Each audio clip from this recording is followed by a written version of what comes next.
2 மாசத்துக்கு முன்னாடி times of இந்தியாவில் ஒரு நியூஸ் வந்துச்சு. வேர்ல்ட்ஸ் காஸ்ட்லிஸ்ட் ஃப்ரூட் அது வந்து நம்ம இந்தியாவில் கிடைக்குது அப்படின்னு சொல்லிட்டு ஒரு நியூஸ் வந்துச்சு. அதோட விலை எவ்வளோன்னு பார்த்தீங்கன்னா 1 கிலோக்கு 3 லட்சம் ரூபாங்க. அது பீகாரில் ஒரு விவசாயி வந்து வருஷத்துக்கு 21 பழம் தான் அவரால் ப்ரொடியூஸ் பண்ண முடியுதாமா. அது என்ன பழம்னு பார்த்தீங்கன்னா மேங்கோஸ். அதுக்கு இன்னும் பேர் என்னன்னு பார்த்தீங்கன்னா மியாசாக்கி மேங்கோஸ்ன்னு சொல்கிறாங்க. மியாசாக்கிங்கிறது ஜப்பானில் இருக்கிற ப்ரிஃபெக்சரோட ஒரு பேர். அங்கே மியாசாக்கி மேங்கோஸ் வந்து அங்கே ரொம்பவே ஃபேமஸாக இருக்கனால அந்த பேரே அதுக்கு வச்சுட்டாங்க.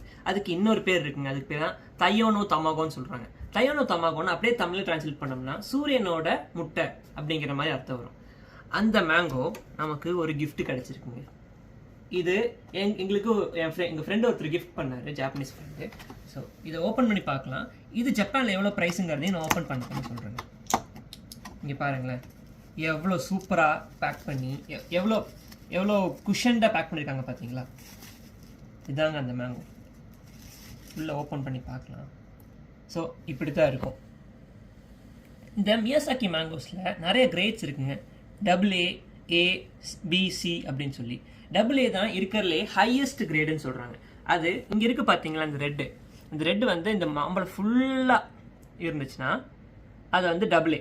இது வந்து A கிரேடு, அதாவது அதுக்கு கீழ் இருக்கிறது. ஜப்பானில் இந்த AA கிரேடு வந்து ஒரு பழம் 8000 எண்ணு விற்கிறாங்க. நம்ம ஊர் காசுக்கு ஒரு 4000-5000 ரூபா வரும். இது வந்து A கிரேடு. இது ஒரு பழம் 5800 எண்ணு, ஆல்மோஸ்ட் ஒரு 2600 இல்லை ஒரு 3000 ரூபா பக்கம் இது வரும். ஸோ இதை இங்கே வச்சுட்டு இங்கே பார்த்தீங்கன்னா இது இந்த இடத்துல இருந்து தான் இங்கே வந்திருக்கு போல். ஸோ இங்கே ஓப்பன் பண்ணால் இந்த மாம்பழம் எப்படி கட் பண்ணணும், இந்த மாதிரியெல்லாம் இந்த அட்வர்டைஸ்மெண்ட்லாம் வரும் இல்லைங்களா, அந்த மாதிரி எப்படி கட் பண்ணி சாப்பிடணும், அப்புறம் எந்த மாதிரி வளர்க்குறாங்க அப்படின்னு. இது பார்த்தீங்கன்னா இந்த எங்கெங்கெல்லாம் வந்து வெயில், இந்த மரத்தில் எல்லா பக்கம் பழம் இருக்கு இல்லைங்களா, எங்கெங்கெல்லாம் வெயில் அடிக்குதோ அந்த பழத்தை மட்டும் விட்டுட்டு மிச்சம் எல்லா பழத்தையும் கட் பண்ணி எடுத்துருவாங்களாமா. நைட் நேரம் ஆர்டிஃபிஷியலாக அந்த சன்னை ரெப்ளிகேட் பண்ணாங்க ஆர்டிஃபிஷியல் லைட்ஸ் வச்சு கரெக்டான டெம்பரேச்சர், கரெக்டான ஹியூமிடிட்டி, அது வந்து பக்கத்துலேயே உட்காந்து லிட்டராக பக்கத்துலேயே உட்காந்து பார்த்துக்கிற மாதிரி இருக்கும். இந்த மாதிரி தனித்தனியாக அதுவே பழுத்து கீழே விழுகிற மாதிரி ஒன்னொன்னும் ஒரு 350 to 550 கிராம் இருக்குமாமா.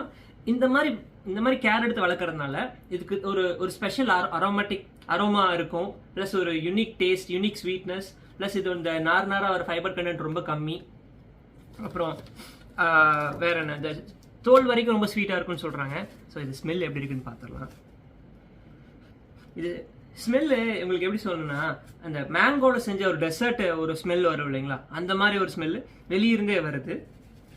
இந்த மாம்பழத்தோட டேஸ்ட் எப்படிங்கிறத நம்ம பார்ட் 2ல பார்க்கலாம்.